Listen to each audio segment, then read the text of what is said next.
दोस्तों, मेरठ हत्याकांड में आखिरकार वो बड़ा सच सामने आ चुका है जिसे अब तक छिपाया जा रहा था। क्या दलित परिवार को सच में इंसाफ मिल पाएगा या फिर ये मामला भी सिस्टम की भूल भुलैया में खो जाएगा?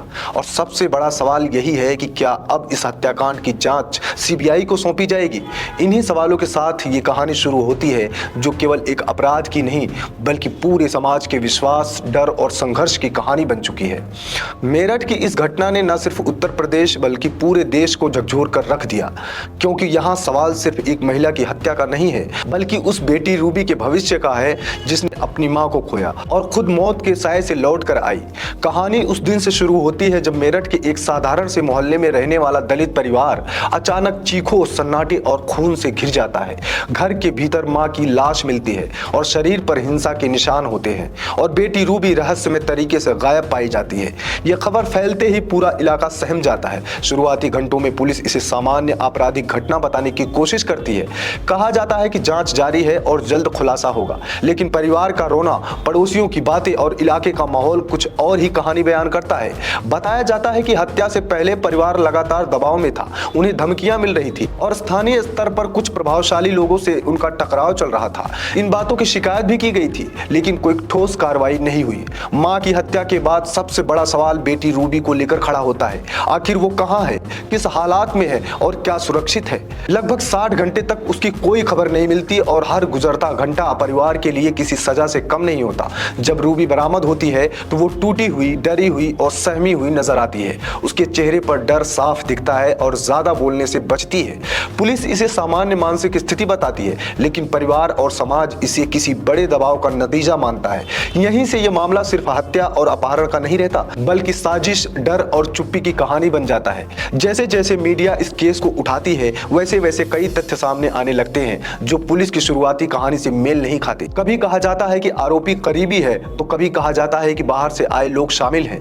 ये विरोधाभास शक को और गहरा कर देता है। दलित समाज में इस घटना के बाद जबरदस्त आक्रोश देखने को मिलता है। लोग सड़कों पर उतर आते हैं, मोमबत्तियां जलती हैं, नारे लगते हैं और एक ही मांग गूंजती है, दोषियों को कड़ी से कड़ी सजा मिले और मामले की निष्पक्ष जांच हो। इस दौरान कई दलित संगठन और सामाजिक कार्यकर्ताओं का कहना है कि ये केवल एक परिवार की त्रासदी नहीं बल्कि पूरे समाज के खिलाफ अन्याय है, क्योंकि अगर पीड़ित परिवार प्रभावशाली होता तो शायद कार्रवाई पहले ही हो जाती।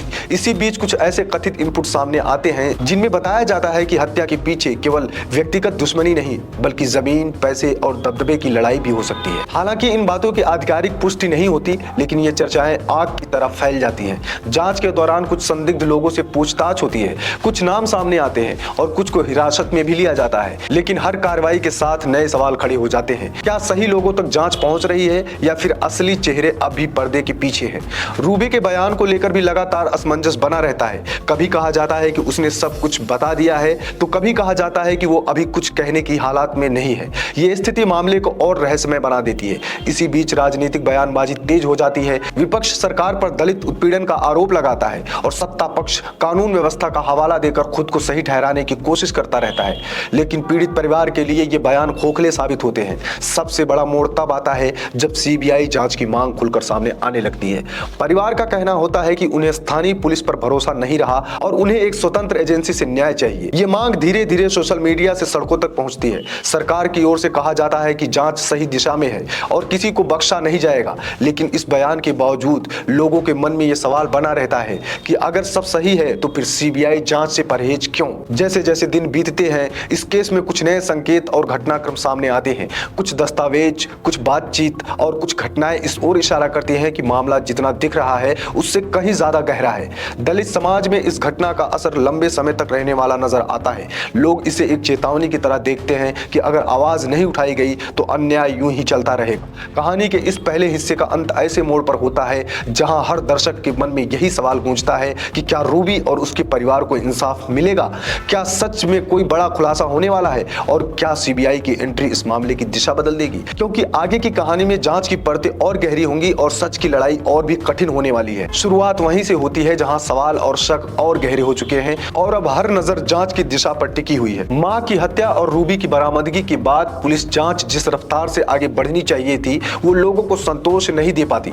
यही वजह है कि अब परिवार खुलकर कहता है कि उन्हें स्थानीय जांच एजेंसी पर भरोसा नहीं रहा। रूबी का बयान लिया जाता है लेकिन उसके शब्दों में डर साफ झलकता है। वो कुछ बातों पर चुप रहती है और कुछ सवालों पर जवाब देने से बचती है। ये चुप्पी अपने आप में कई राज समेटे हुए लगती है। इसी दौरान कुछ नए नाम सामने आते हैं, कुछ पुराने रिश्तों की परतें खुलती हैं और ये संकेत मिलने लगते हैं कि हत्या केवल गुस्से या अचानक हुए विवाद का नतीजा नहीं थी, बल्कि इसके पीछे पहले से रची गई योजना भी हो सकती थी। दलित समाज का आक्रोश अब और तेज हो जाता है। जगह जगह प्रदर्शन होते हैं और सीबीआई जांच की मांग एक आंदोलन का रूप लेने लगती है। राजनीतिक गलियारों में हलचल बढ़ती है, बयान बदलते हैं और दबे स्वर में यह स्वीकार किया जाने लगता है कि मामला संवेदनशील है और इसकी जांच में किसी तरह की चूक भारी पड़ सकती है। हालांकि आधिकारिक तौर पर सीबीआई जांच की घोषणा नहीं होती, लेकिन संकेत मिलने लगते हैं कि उच्च स्तर पर इस पर विचार किया जा रहा है। इसी बीच पीड़ित परिवार को कुछ हद तक सुरक्षा और मदद देने की बातें सामने आती हैं, लेकिन उनके जख्म इतने गहरे हैं कि भरोसा आसानी से लौटने वाला नहीं है। कहानी के अंत में सवाल अब भी कायम है, क्या रूबी को इंसाफ मिलेगा? क्या उसकी मां की हत्या का पूरा सच सामने आएगा? और क्या सीबीआई की एंट्री इस केस को निर्णायक मोड़ दे पाएगी? फिलहाल ये मामला केवल एक हत्याकांड नहीं बल्कि न्याय और भरोसे की परीक्षा बन चुका है और यही परीक्षा आने वाले समय में सिस्टम की असली तस्वीर सबके सामने लाने वाली है। दोस्तों, इस घटना से जुड़ी हुई सारी अपडेट देखने के लिए हमारे चैनल द डेली फ्लो को शेयर कीजिए, सब्सक्राइब कीजिए। बहुत बहुत धन्यवाद।